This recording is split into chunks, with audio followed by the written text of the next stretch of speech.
today's show, we're going to be talking about group economics, generational wealth, and successorship, a path to nation building. Stay with us, check us out. Our few guests. Stay tuned.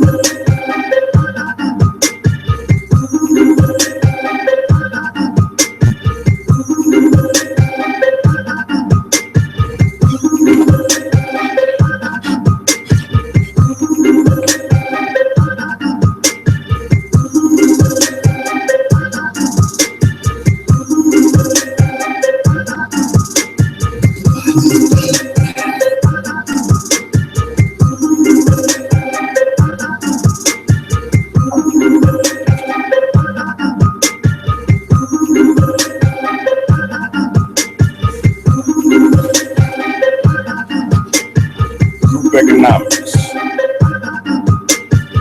It's fairly simple. Group economics, family, man, woman, and child. So basically, what we're talking about is life. How do life work? How can we become successful in life? And what is success? All of these things will be different for different people. A lot of the people I'm talking to is the people who believe in white supremacy and that someone else owns everything around you, all the resources around you, and you feel that that's not fair. You feel that America and the system is against you. You know, a lot of brothers I see online, that's the level they're on. They, ranting about the truth. These things are real. But these things don't have to be, your existence. You don't have to be in a constant level of frustration. Generational poverty doesn't have to be. Let's talk about a few things. We want to talk about group economics. Now, with group economics, I want to look at the structure of a family, a man, woman, and child. Because it seems like I done been in other relationships and I done counseled plenty of brothers under the Real Fathers Association who it seems like as a man and a woman, there's a battle. We battling each other inside of a relationship. So before we actually get into the relationship, we don't have expectations, goals, this plan, because a relationship is a business. You guys bringing in income, you reinvesting that income into your livelihood, your talents, your skills. You putting all that into your life, and automatically that creates some kind of legacy. Your nieces and nephews, the people in community around you. You are a seed, so it's going to grow into someone. Someone will carry on your life because your life will end. There's an ending date to our existence. So with that being said, we can actually create within our children who we want them to be, per se. Like, say, for instance, if you go to college to be a dentist, you can teach your children to the trade, the tool and trade, because by you actually doing it, you're going to have all the tools and resources that can be passed on to a next generation. And they don't actually have to go to college in order to obtain these goals. When you go to college, you get into debt. Some people don't. Some people die still in debt. So we want to kill that cycle. The first generation is the hardest. You're gonna get the credit. maybe the bad credit, you're gonna be miseducated, you're gonna be behind because your parents didn't, know the formula in order to create a successful heir. You didn't have anything to work with. So if you don't have anything to work with, you frustrated. I'm talking to you, the first generation. No one giving you anything. You ain't inheriting nothing. You got to get it from the ground up. The second generation understand to a different level, but like I said, I'm focusing on that first generation. You don't have anything. Your credit bad. You don't own anything in this world. Maybe you already had children and raised them, and it's a vicious cycle of generational poverty. Do you want to get out of that? Now, getting out of generational poverty is hard work. What do you consider wealth? A lot of money, wealth. You know, Controlling your resources, the ability to actually teach your children what you want them to know, instead of entrusting to raise your children, giving them choices, options in life. Is that the right way? When we study history, is it choices the right thing? Should we just allow our children to be whatever they want to be? Is that a good thing? Has that been a good strategy in our community? You know, I wonder. We got a couple of viewers. I'm looking for a couple callers to call in. Just get some insight. Group economics, starting with the family. Why is it so hard for a lot of revolutionary brothers to connect with sisters with the mindset to support revolution? This thought came in my mind. A brother, John Beesham, he's a lawyer in Atlanta from Benton Harbor, and he posted something like that, like, revolutionary woman, she can kill the revolution in you. And not only that, but she can give your heirs an option of this slavery.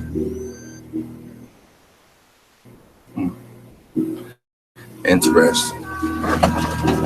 Interesting perspectives. We wanted LA to come in. I wanted to say something because last show we had on the Real Fathers, I ended up talking to my brother LA. Now I looked at the show a couple times, and it seems like the brother LA was offended. He was offended by me cutting him off. He had never noticed this because the show went so well. But usually I am, the kind of person who works off of other people.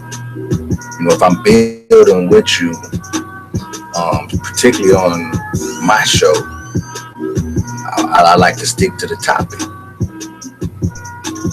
So with the LA situation, he's a great energy. His energy is powerful. Is gravitating. Like, people gravitate to the energy, but it's explosive.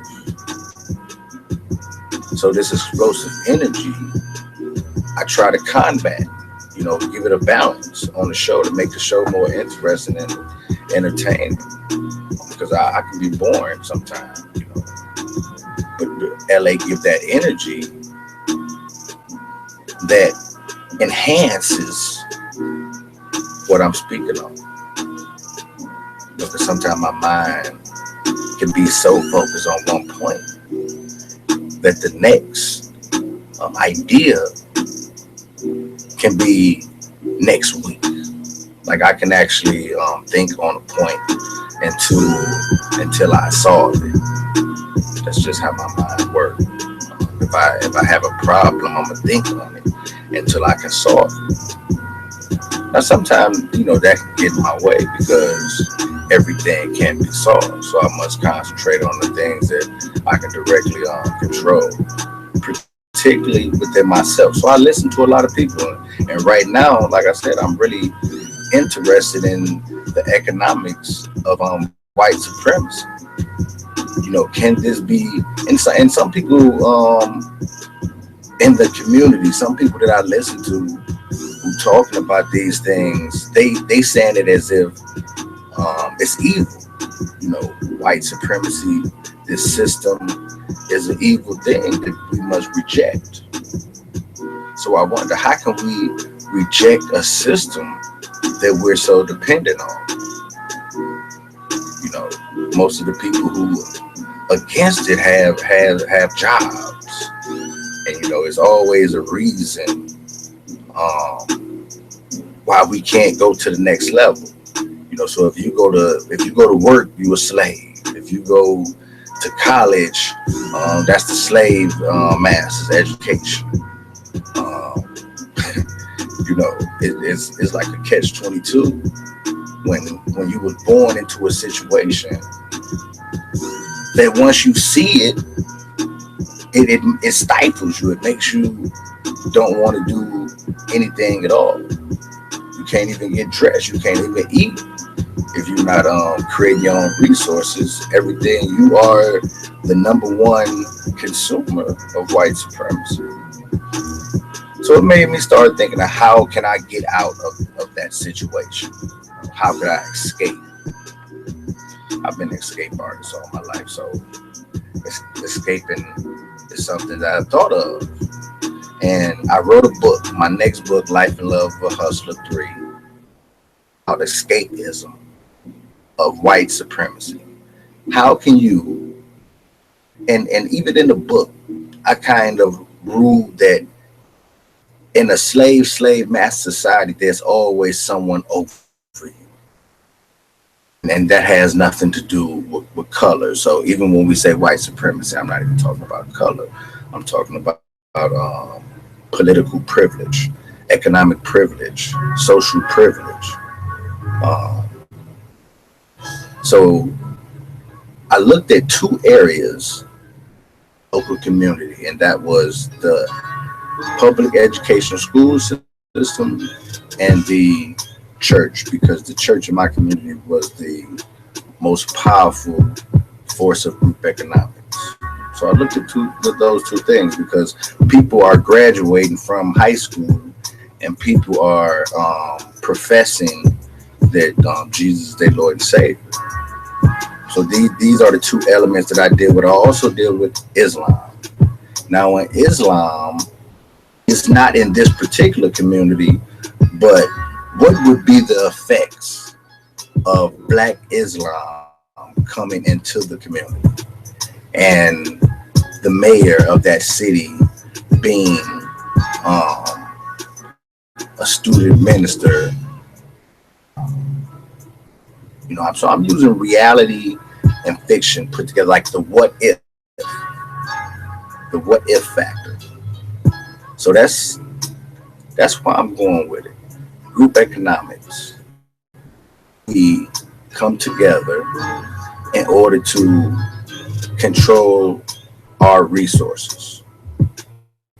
Simple things. The food you eat, the schools, the curriculum, the things is being taught to you and to your children. Um, you make money with your hands. So was the push towards education, corporate universities, and jobs over trades and hustle. So in the book, into trades and hustle, which I consider that the street element when we're dealing with trades and hustles, and that's not illegal. It's just the street element. It's the things that you could do with your own hand to make $15 an hour or more, so you don't need a job working for someone else. You can work for yourself, your own economy, a microeconomy. So that's basically what I was looking at and what I'm working on in the book. So to take that into the real world, I like to write a book, see if the things work, be more prophetic with what I write. So when I write something, I live it. So in the book, we're talking about property, buying property looking at creating living trusts, ecclesiastical and nonprofit organizations in a small city and creating microeconomics. Is this possible? Now, historically, this is possible. It's people from Dutch to Irish to Jewish. Um, the CVLs tried it in Chicago, and they had a lot of shops, community centers, not government funded, but community funded.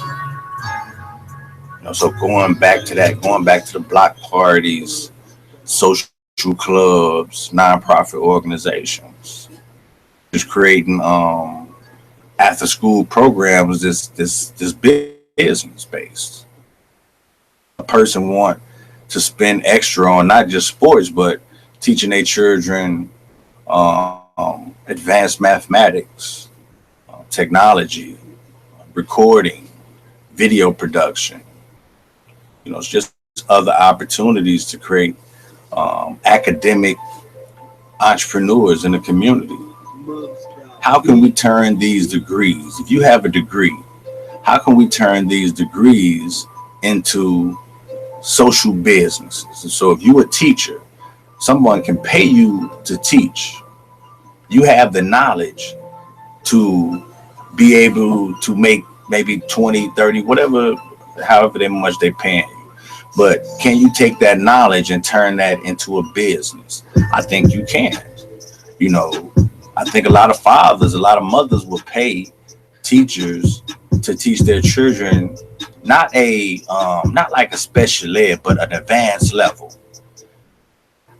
I will pay a teacher to teach my child how to pass the GED test at 12. So now we're doing social experiments where I'm teaching 5 young people who between the ages of 12 and 13 years old to pass the GED test. You know, so just trying to inspire intellect in the community. Hmm. So through our music company, I'm encouraging the artists to create intellectual hip hop that we can use as a resource to study history, economics, finances, the basics.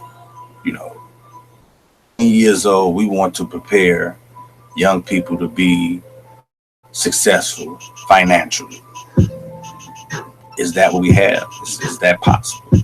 So I'm inviting some educators onto the show, to see if that's possible. Does a degree in education qualify you to run a small academic facility? You know, is that possible?